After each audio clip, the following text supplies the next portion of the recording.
இமயமலை ஜோஷி மட் என்கிற இடத்தில்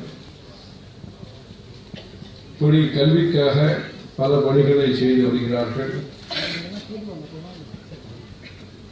A for Arjuna, B for Bhishma, C for Kaveri, D for Durga என்பதாக எழுத்துகளோடு சேர்ந்து இறை பக்தியை, இந்திய வரலாறை சொல்லித்தர வேண்டும் என்பதற்காக புதிய பாடத்திட்டங்களையும் ஏற்படுத்தி எழுத்துக்களை சொல்லிக் கொடுக்கும் பொழுது பக்தியும் சொல்லித்தர வேண்டும். பழைய எழுத்துக்களையும் காப்பாற்ற வேண்டும் என்பதற்காக கல்வெட்டு சம்பந்தமான புஸ்தகங்களையும் பதிப்பித்து வருகிறார்.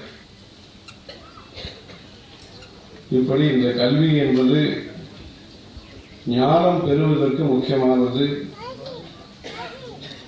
சா வித்யா யா விமுக்தையே, அறம், பொருள், இன்பம், வீடு என்கிற நான்காவதான வீடு என்கிற பெயரை பெறுவதற்கு, மோட்சம் என்பதை அடைவதற்கு, பரம்பொருளை பற்றி நாம் தெரிந்து கொள்வதற்கு இந்த அக்ஷர ஞானத்திலிருந்து ஆரம்பித்து அந்த அக்ஷர ஞானம் வரையிலே நாம் பயிற்சி பெற வேண்டும். ஆனா வந்தா என்கிற அக்ஷரத்திலிருந்து ஆரம்பித்து நாம் பிரம்ம ஞானம் வரையிலே இருக்கக்கூடிய ஞானத்தை பெறுவதற்கு இதற்கு அக்ஷர ஞானம் முக்கியம்.